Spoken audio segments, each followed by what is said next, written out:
Intrigues continue to trail the political crisis in Rivers State as the State House of Assembly complex was on Wednesday demolished.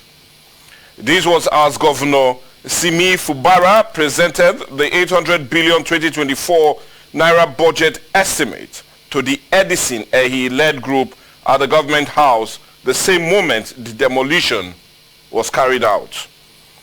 The presentation of the budget was held at a hall in the government house apparently due to the renovation work at the State Assembly complex which started yesterday Wednesday morning. Present at the budget presentation were members of the House loyal to Ehi.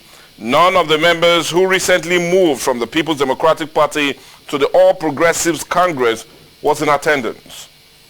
The demolished assembly complex comprises about 6 buildings, including the main chamber, and was built by the administration of former Governor Dr. Peter Odili. Justifying the demolition, the State Commissioner of Information and Communication, Joseph Johnson, in a statement on Wednesday, said the place was unsafe for human habitation because of the recent explosion and fire incident there.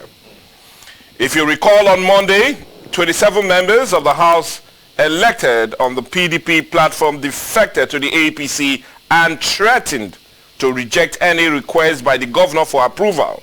So it was no surprise to many that the governor was said to be at the assembly in the morning when the demolition started before going to the government house where he presented the budget. Also yesterday, the Speaker of the Ondo State House of Assembly, Right Honorable Olamide Olajide, was confirmed the receipt of letter from Governor Rotimi Akeredolu proceeding on medical vacation and transmitting power to his deputy.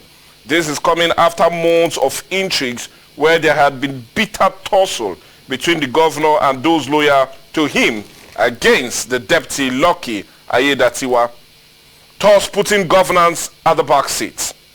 But the big question and the big story for today is in all this drama, the people are the ones that suffer, with the political gladiators fighting it out and not minding the well-being of the citizens. But why is it that so many times this seems to happen? And how can the people call those they elected to serve them to return to their duties rather than always engage in rural rumble match? Well, this and more as it concerns the political battle taking place in most states and the putting of governance at the back seat is what this edition of The Big Story is all about. And we're talking about governance taking the back seat while political gladiators go at each other's jugular. That's what we're having as a major discourse today. We're talking about governance and the people taking the back seat while some political gladiators battle it out with each other. And to help us truly talk about this is someone that's quite passionate about governance and also is a human capital development practitioner and the executive director of Value Rebate Center and directors of studies of the Value Rebate Center Leadership School right here in Delta State. And talking of no other person but Comrade Edewo Egedegbe. Good morning and welcome to the show. Good morning. Thank you for having me. Beautiful Thursday morning to everyone. Well, thank you so much, but I doubt if those 27 lawmakers will see any beauty in what happened yesterday. But anyway, as much as I would love us, or rather, as much as I would love to ask about governance, we seem to be the top priority at the moment. As the political gladiators battle it out, I would rather want us to first look at the epic drama that is playing out in Rivers State, which is now becoming the epicenter of most of this political crisis we are having. And it's taking a resemblance of a large and very good script from the WWE. But anyway, let's leave the wrestling alone and come to it. On Monday, when 27 members of the House elected on the People's Democratic Party platform defected to the All Progressive Congress and threatened to reject any request by the governor for approval, nobody saw it coming that by Wednesday, around 6:50 a.m. in the morning, the House of Assembly complex that we saw where this defection and threats were made would be demolished with the governor present at that very time in the morning. Now, the House normally witness most of these proceedings basically there. And like I said initially on Monday, that's when they threatened to say no more approval will come to the governor on account of the governor from them. But is it not surprising that we saw that kind of a move coming from the governor? Because I just want your reaction to this, because now this move or movie is now being titled Fubara and the Fast and the Furious. Well, forgive me, we needed to put a title to what seems to be happening in Rivers State. So I want your reaction from the build-up of all the crisis to what even transpired yesterday, when we had the State House of Assembly demolished. Not looking at the cost, not looking at plenary, not looking at what it will mean. And not only that, I want you to also react to the issue whereby only 4 members or 5 members were present when the governor made that 800 billion naira budget presentation. So just help us walk through your thoughts on the build-up to all of this from Monday to what transpired yesterday. Thank you very much. For me, first, it is quite unfortunate that instead of us having a democracy deepening, yes, we seems to play the other part of it, you know, trying to erase the norms that is associated with democracy. Okay. Now, I'll start with the last point you just raised. How a 5-member now taking decision for a house that is made up of 32 persons, leaving 27, which is simple majority that democracy thrives on. Yeah. So, and more than 2/3 of the numbers. More than 2/3 of the numbers. Now, 5 does not even equate 1/3. So you see the dangerous signal that is sending. This happened in Edo State earlier, and the governor seems to wrinkle it out for the whole of the tenure. Now, the repeat is coming, you know, from Rivers State. Yes. That's why I said all of these shenanigans are tending to mock democracy. Recently, we spoke about democracy in Nigeria, how well have we fared at another fora. And we did point out clearly that we have not fared well. And the reason is not far-fetched. The reason is that we refuse, you know, to imbibe the culture of democracy. Because democracy wasn't our own making. It was a borrowed culture that, you know, came from the Western world. And we refuse to borrow the full tenets, as it were. Then, of course, possibly, you know, acclimatizing it to our uniqueness. But instead, the primitive mindset that we had, we want to run roughshod with it. Okay. And that has not helped our democratic practice itself. Now, back to the Rivers Imbaglo. The point to be made is clear. The rights of citizens, elected members, to express themselves freely is not to be gagged under any means. For instance, before now, the House of Assembly of Rivers State was bombed. We've not heard what necessitated that bombing. Who did the bombing? For what reason? Yeah, on the 30th of October. Of 30th of October. We've not heard anything on that. Now, that has affected the operation of the House of Assembly in Rivers State. Don't forget, we run a democracy that thrives on separation of powers. Of course. Whereas there is an executive governor, there is also a legislative arm of government that is independent of the executive. And of course, the judiciary that is also independent. They have their statutory function. There is nowhere in the Constitution where the governor or the executive is given the express permission to determine what happens in the other sphere of governance. No. They only can come together when the need arises, but not to overload the other one. There is no such rule.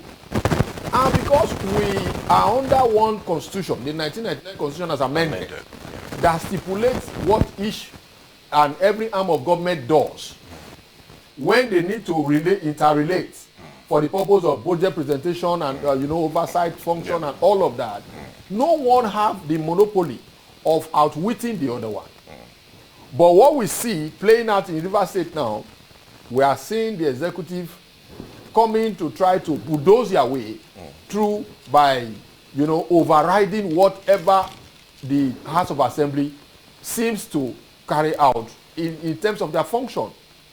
But that is also not connected with the stand of the House of Assembly, trying to also possibly impeach the governor. But don't you feel the excuse given by the Commissioner for Information and also Communication, Mr. Johnson, Joseph, saying that the House was not safe for the members? So he said after that bomb blast. That for me, that's laughable. Politicians will always come and tell you things to justify their actions. Okay. But I've always said that there is no action good enough to justify failure. To my mind, taxpayers' money was used in erecting those edifices. You mentioned 6 buildings, including the plenary building, the house, the plenary building, were all brought down yesterday. Where the bombing took place is different from all the other parts that were brought down. So if you bring down, you brought down the parts that was bombed for the purpose of the unsafe nature of it, and you want to erect it, that's excusable. But that you have to bring down every other building that is standing there, including the plenary, so that's questionable. It's questionable.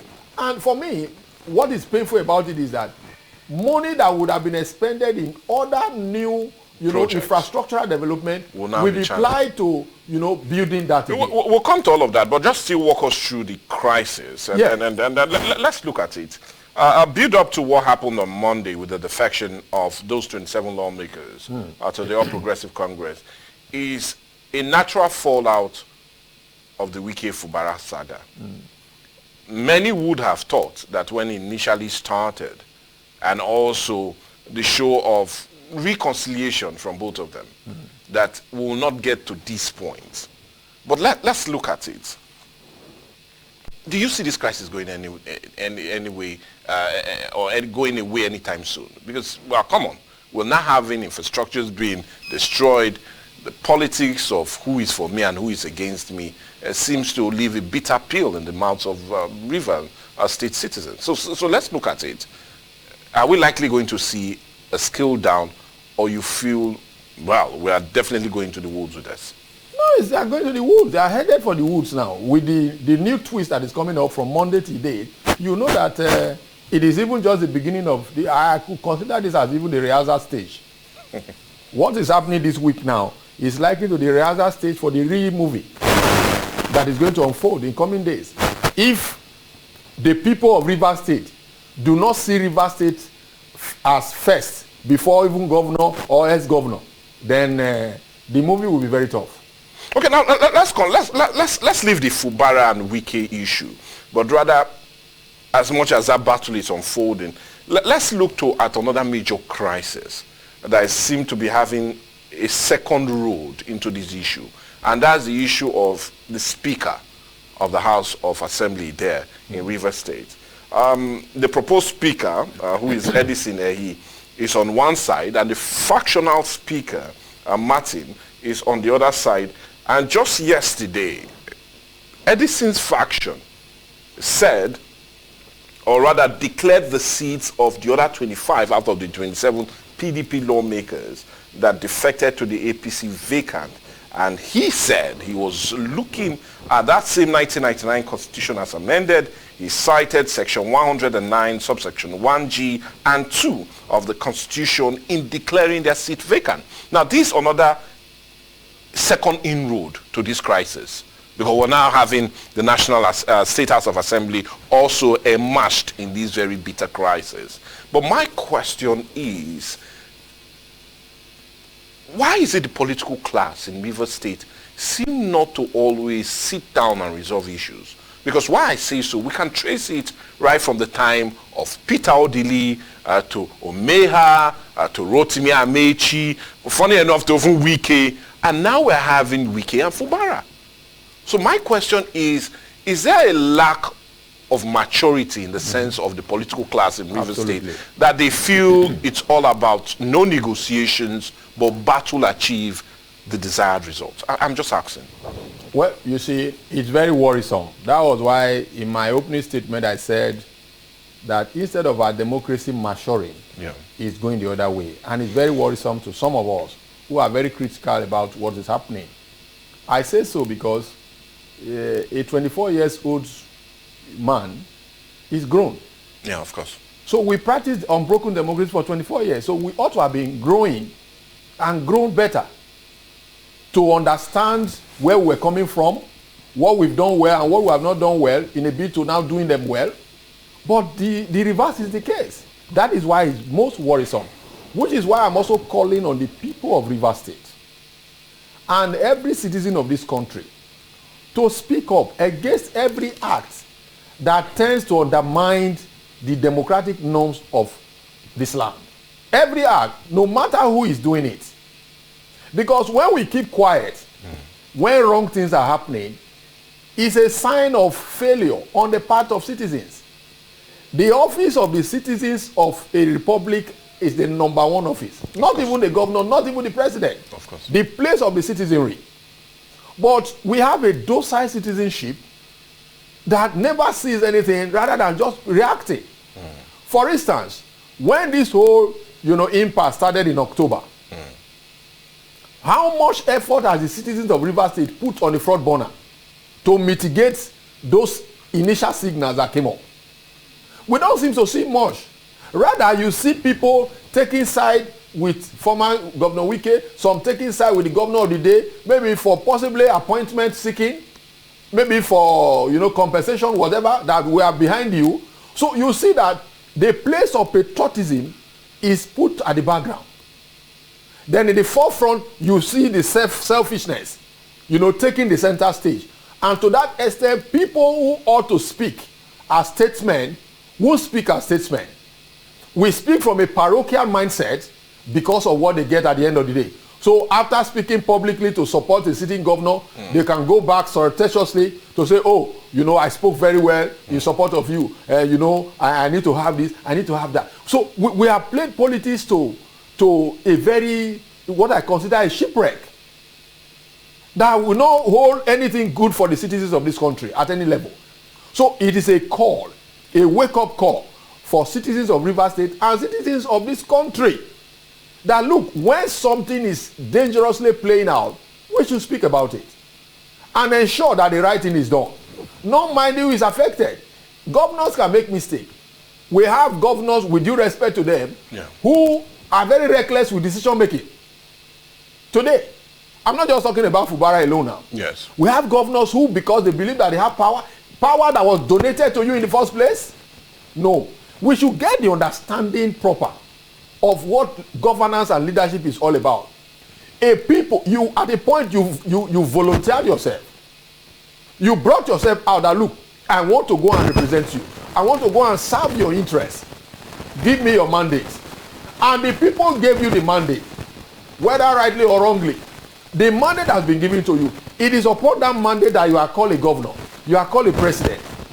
Now that you sit there, it is not for you to use power recklessly on those people who gave you a mandate, who donated that mandate to you. It was donated.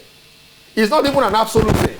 It was donated for a time that for this number of years, 4 years, you'll be there to serve our interests.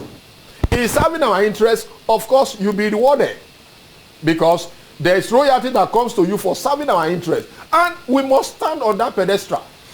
Okay, anyway, we'll stand on it more as we look at other major issues that concerns not just the crisis in Rivers State, but other states that seem to be immersed in bitter political rivalry, especially as it concerns the major gladiators there. But what we'll do now is go on a break. And when we come back, we'll continue our discussion as we look at the people and governance and how they seem to be taking the back seat as most of this political drama unfolds and how really depressing and quite annoying it is to the people. Let's go on a break.